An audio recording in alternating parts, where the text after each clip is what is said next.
நடிகையை பார்த்ததுமே வந்து நம்ம ஆளுக்கு ரொம்ப ரொம்ப பிடிச்சு போச்சு. ஸோ எப்படியாச்சும் தூக்கிட்டு போய் செய்யணும் அப்படின்னு சொல்லி ஆசைப்பட்டு அவர் வந்து அப்ரோச் பண்ணியிருக்காரு. அவர் வந்து முதல்ல மறுத்திருக்காரு. அதுக்கப்புறம் வந்து இவ்வளோ தொகை பணம் தரேன் அப்படின்னு சொல்லி கூட்டிகிட்டு போயிருக்காரு. ஸோ பட வாய்ப்பு தரேன்னு முதல்ல சொல்லியிருக்காரு. இவங்க வேணான்ட்ருக்காங்க. அதை நான் எப்படியாச்சும் வாங்கிருவேன். எனக்கு உன்னுடைய உதவி தேவையில்லை அப்படின்றத சொல்லிட்டாங்க. அப்புறம் வந்து இவ்வளோ பணம் தரேன் அப்படின்ன உடனே அது வந்து இவங்க நடித்து சம்பளமாக வாங்கக்கூடிய 5 படத்தோடைய தொகையை வந்து அவர் கொடுத்துருக்காரு. ஸோ இவங்க இன்னும் கோடிகளில் சம்பளம் வாங்கலை.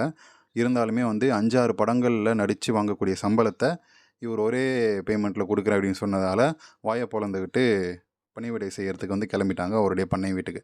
ஸோ பண்ணை வீட்டுக்கு போனவொடனே நம்ம முன்னாடி சொன்ன மாதிரி ரொம்ப வெறித்தனமாக வந்து செய்ய ஆரம்பிச்சிருக்காரு. வீடே அலற அளவுக்கு அவருடைய வேகம் வந்து இருந்திருக்கு. ஸோ 60 வயசானாலுமே இந்த அளவுக்கு வேகத்தோடு பண்ணுறாரு அப்படின்னு சொல்லி அவர் அந்த நடிகை வந்து மனசு கோணாமல் வந்து அவருக்கு ஒத்துழைப்பு கொடுத்தாலுமே என்ன விஷயம்னா, இவர் மட்டும் இல்லாமல் இவருக்கு தெரிஞ்ச மூத்த சீனியர்ஸ்